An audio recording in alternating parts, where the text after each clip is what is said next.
Hello there, and welcome to Catherine's Garden and Home. Welcome to this new year and season of growing.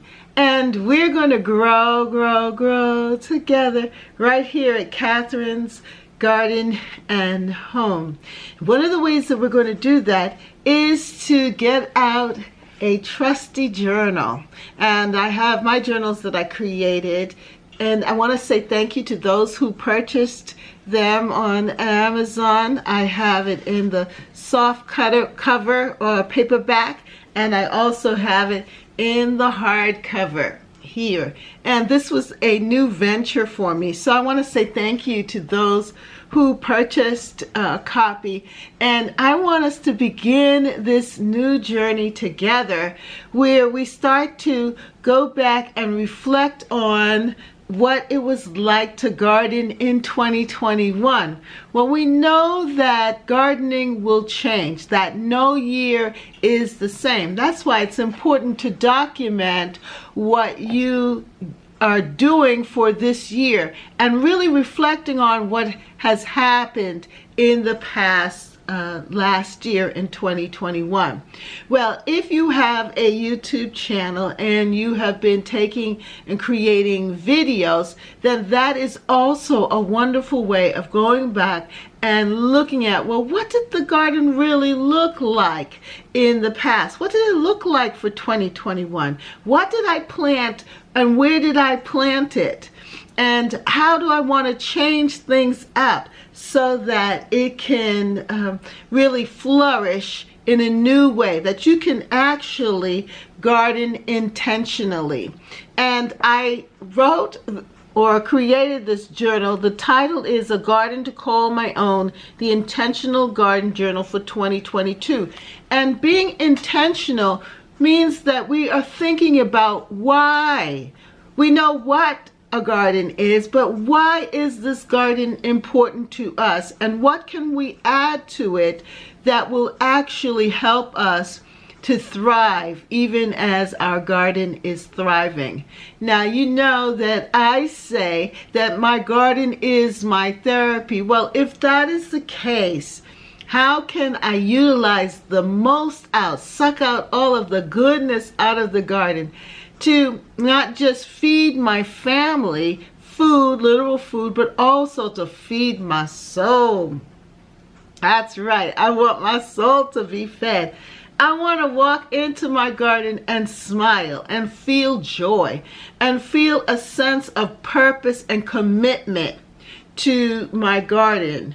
I want to live in my garden in an attractive way. I want my garden to be magnetic, to draw me in as I then look intentionally at different areas and different things, that it just causes me to be engaged in it. Yeah, that I am not distracted by other things, but I'm purposeful about my garden and what I want it to produce. So let's go back into the garden in 2021 and continue to review and to think about and see what happened, and look at the good things, the part of the garden that made and is still making us smile. I want to cover the spring, the summer, fall, and winter, all of the seasons. But right now we're going to look at the summer season and see what happened during that time. And I love the roses, the daylilies, and then as time went on, all of the perennials. Hello and welcome to Catherine's Garden and Home. I just love this Cornelia rose. It's so fragrant and it fills the garden with a smell that is unique to this garden, my garden, Catherine's garden. So come with me as we tour and look at all of the different roses. June is the month for roses in my garden, and I am just so pleased to share this with you. So come with me as we just take a look at them as they begin to bloom and open up in the garden. If you have not subscribed to Catherine's Garden, now's the time because there are more roses to come. Roses, roses. As clearly, because the roses are looking up into the sky.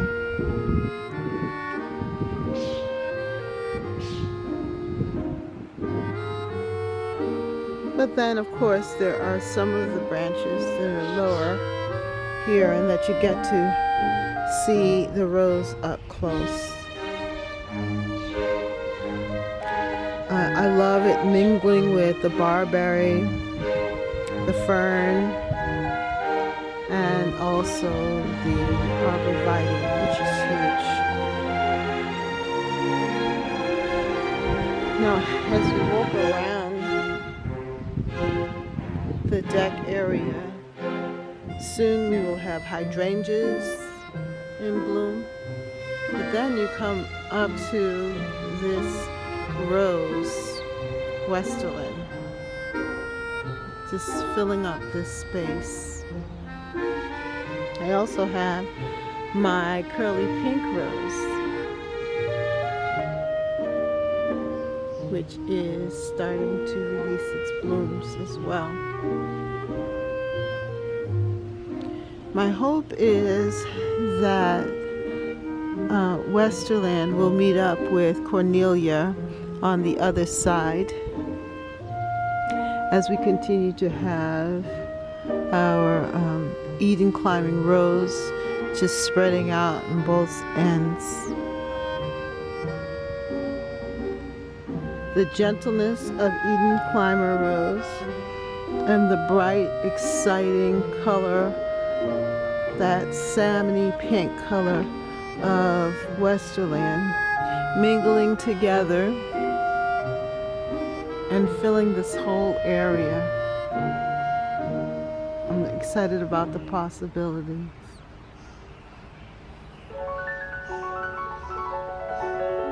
I also have my fig tree here, and it's playing its role there as well.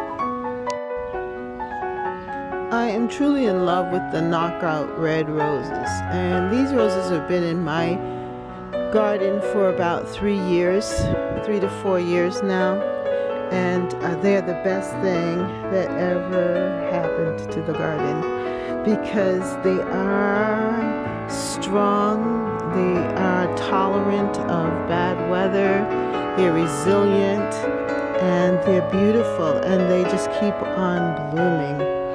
And their this first flush is so encouraging. It's so bright, and it just stands out in amongst all this greenery that I have in my garden.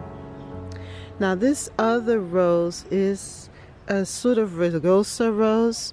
I forget the name of it, but it is an old-fashioned rose.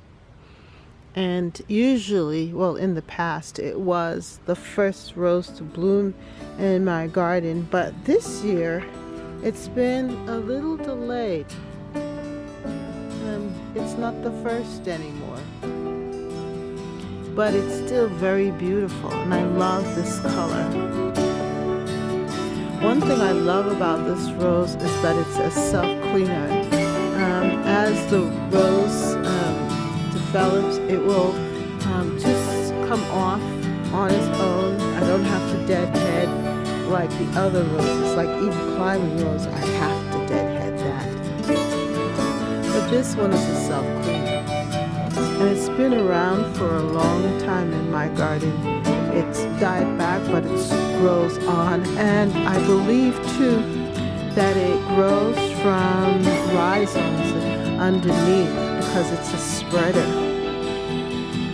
So it is always reviving itself, even though I've had to cut it back very hard because of black spot and other things that happen to it, mainly black spot.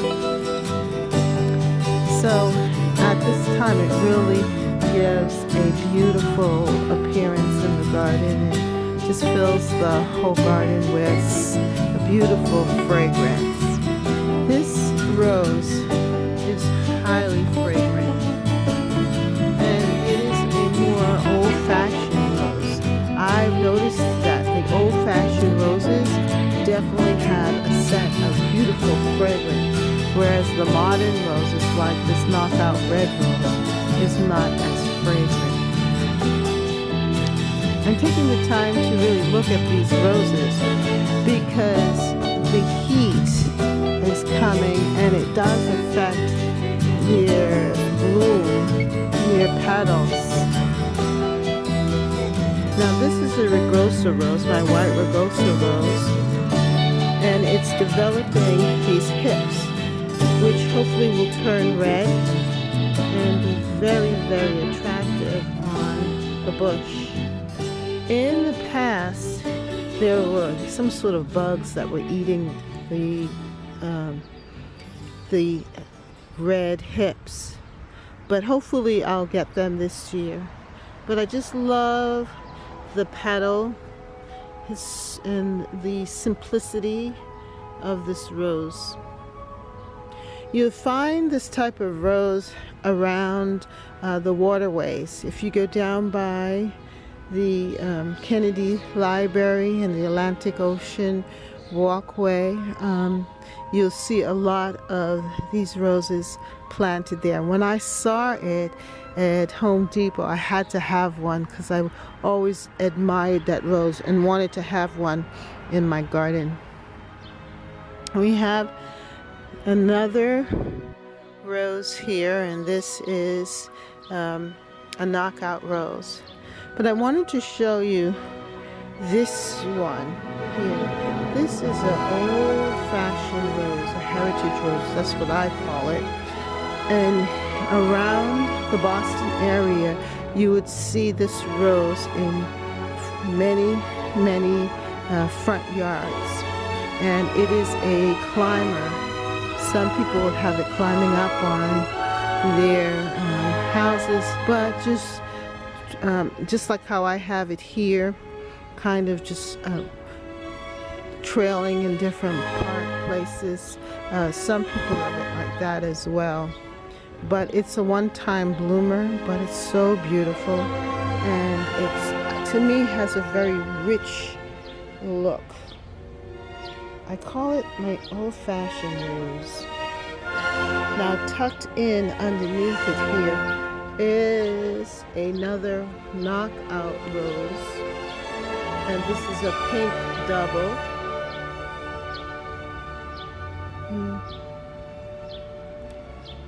I had it in a different location, but it wasn't doing well, so I decided to put it up here.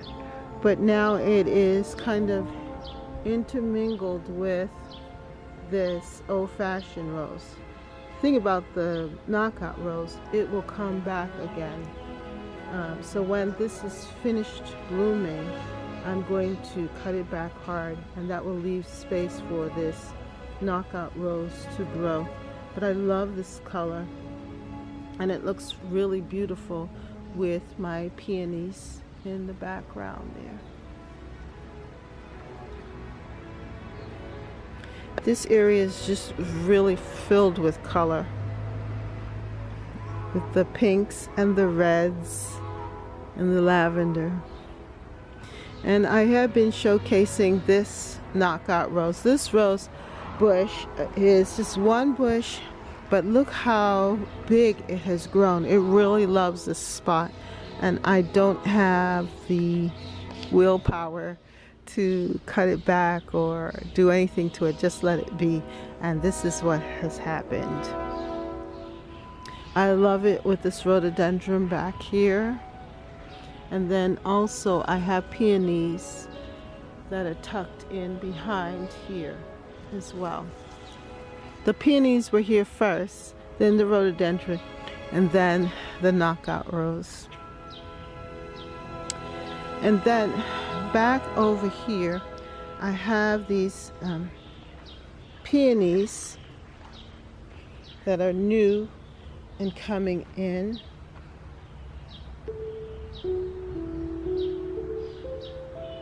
The peony's life is so short, so quick and so short. But it's beautiful for the time that it is here. Then I have the rhododendron, but also I have this rose that's tucked in behind. It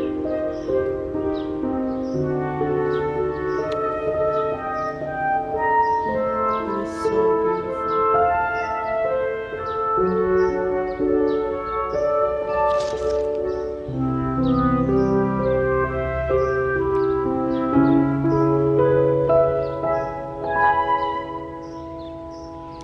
And I also have a Queen Elizabeth rose.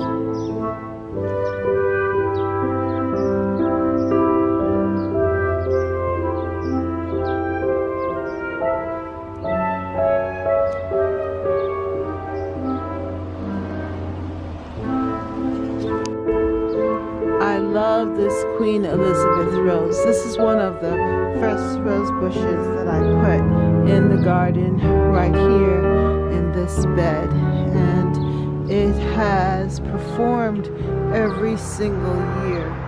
I just love the bloom.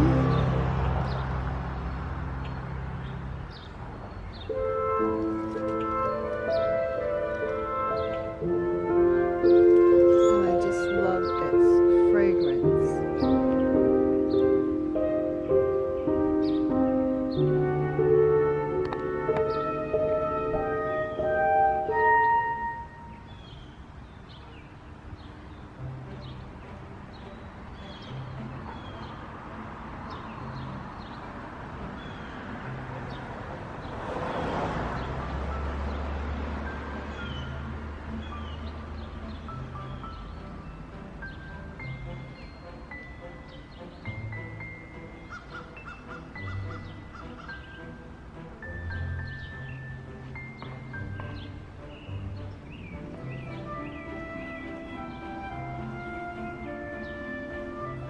Now this is a wild rose, and I do love the flowers.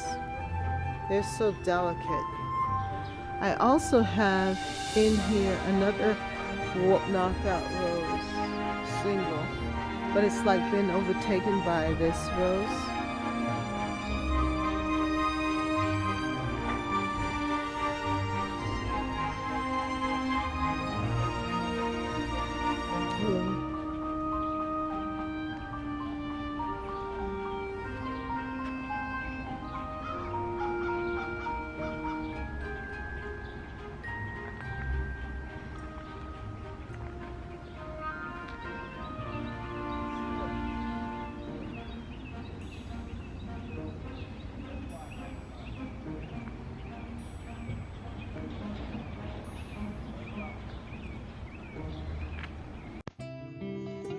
I've always loved zinnia plants.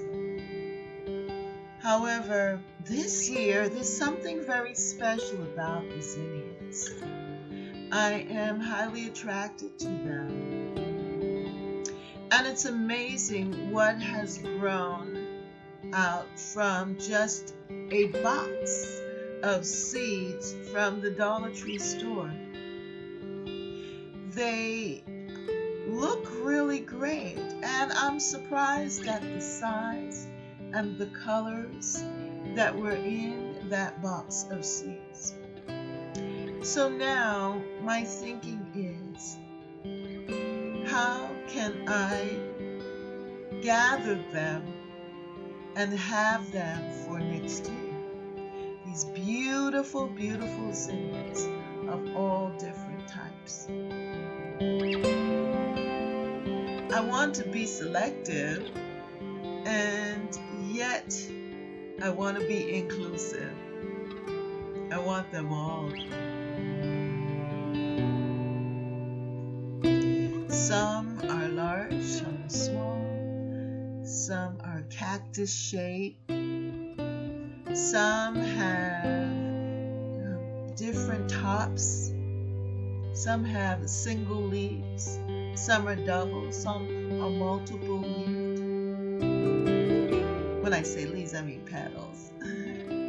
Petals are so beautiful, and I love them amongst the marigolds and all of the other beautiful plants here in my urban cottage garden.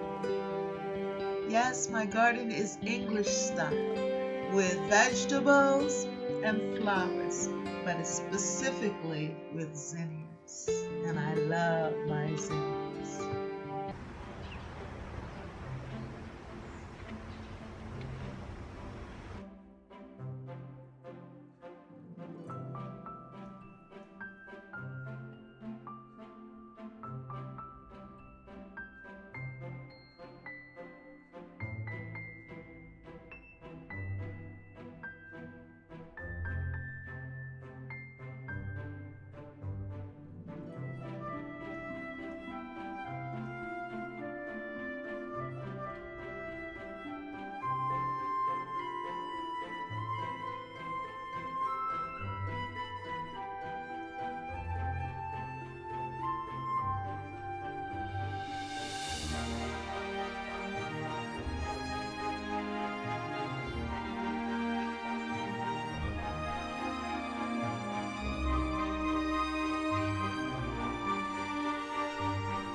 While cutting these zinnias, I have just discovered my first okra.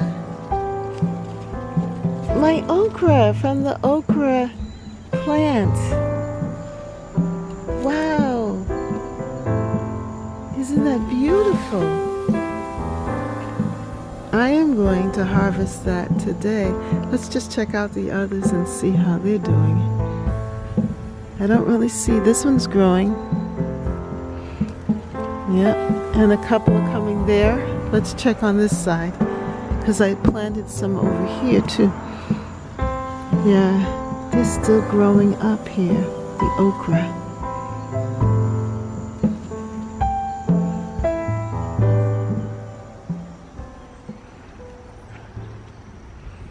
But this is beautiful. I'm going to be able to harvest this okra. I'm going to harvest it right now.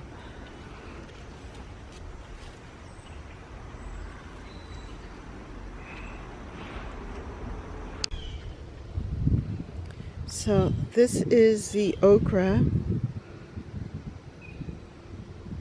and it's beautiful.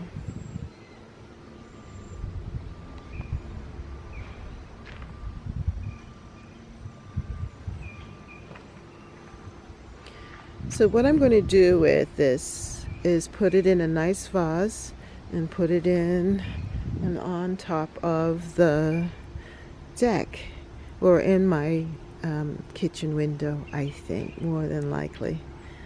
So I'm excited to have this bouquet of beautiful zinnias to put in my kitchen.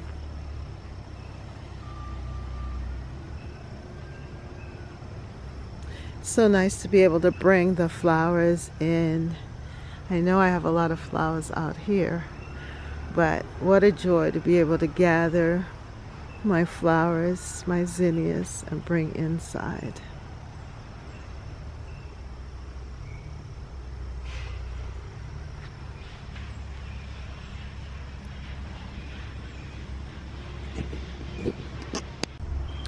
I do have some here in this bed, but for some reason I don't want to cut them just yet.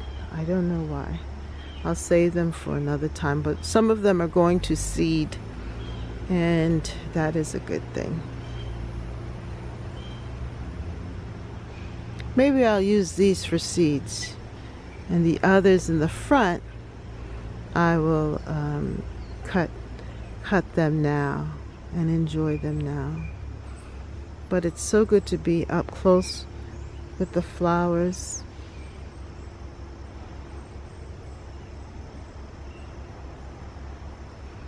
This bed really came out good, the way that I anticipated it to be, and I'm very pleased with it.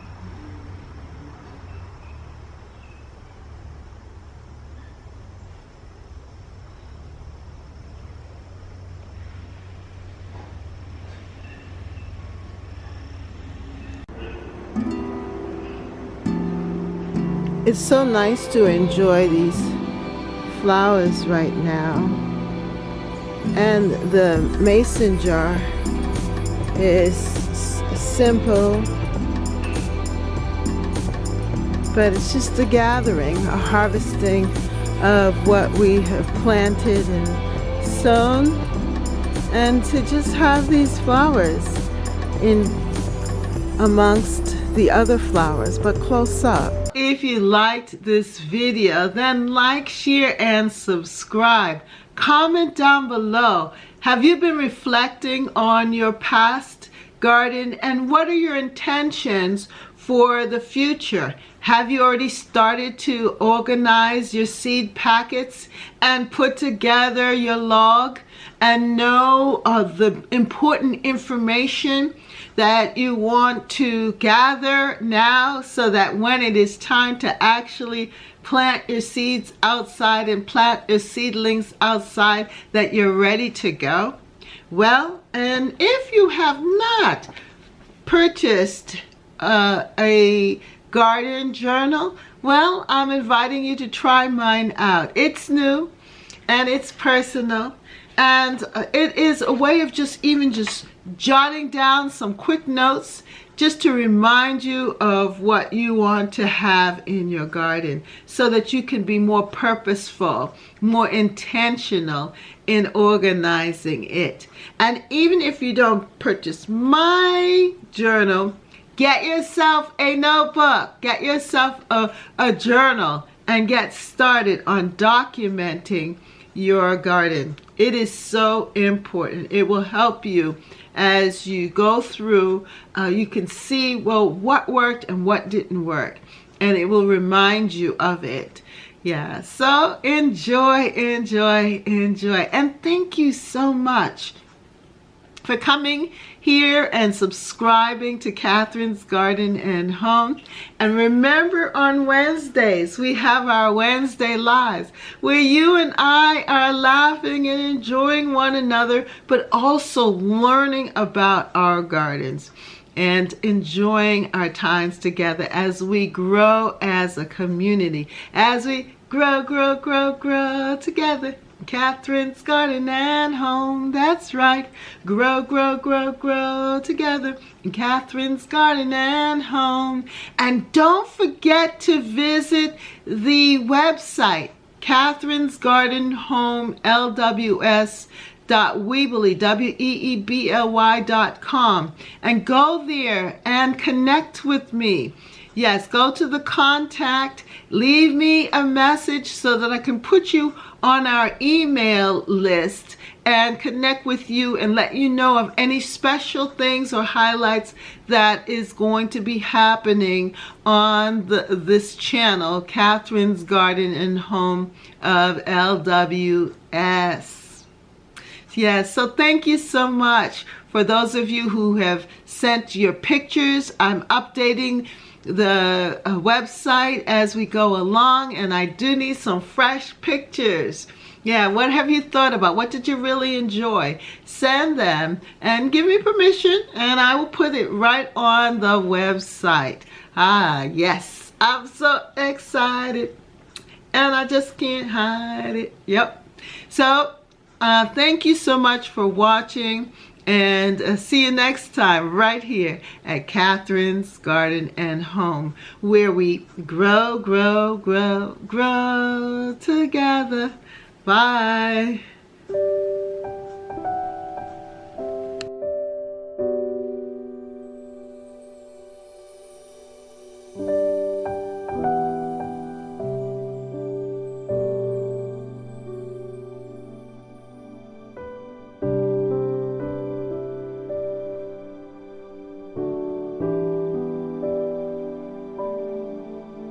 For more videos, like, subscribe, and hit the notification bell. And thank you so much for watching. See you next time right here in Catherine's Garden. Bye.